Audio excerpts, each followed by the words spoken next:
guys, welcome back to the channel. Today I'm going to do a quick install. Take like maybe 2 minutes or whatever to do the install or whatever. It's for the rear brake caliper cover. You're only gonna need a couple tools for it, you know what I'm saying, to actually do the install or whatever. I'm gonna go ahead and turn the camera around so you guys can see exactly what tools you're gonna need.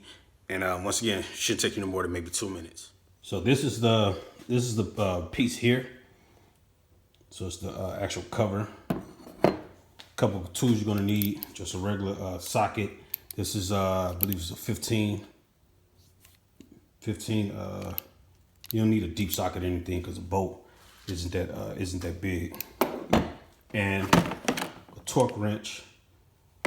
And you're gonna need a couple chalk blocks or whatever to chalk the wheels. So you guys see the gold pearl in there. It flakes better when it's outside.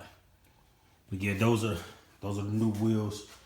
Got them all the way around. Got all four wheels powder coated or whatever, because you got to have a spare.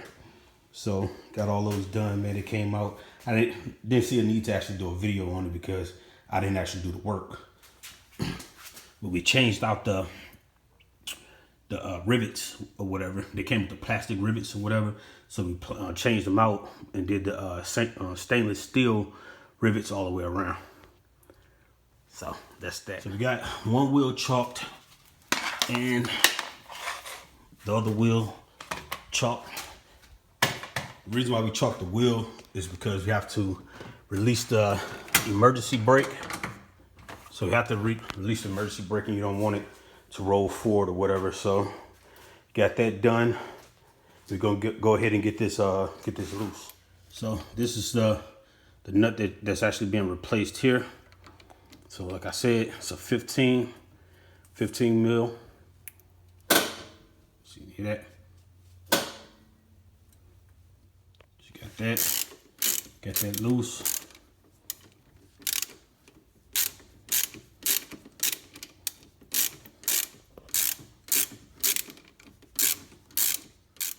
Take the new cover or whatever, set that down.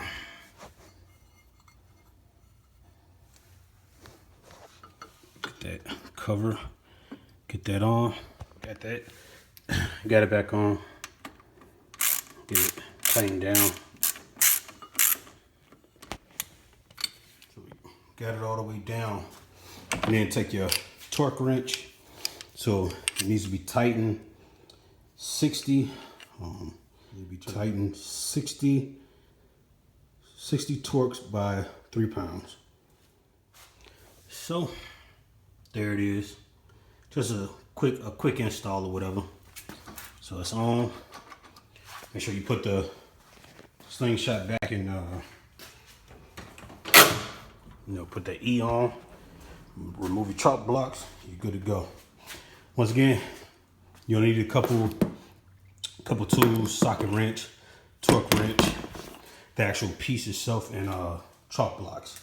So there you go. Thank you guys for tuning in, and be prepared for more videos.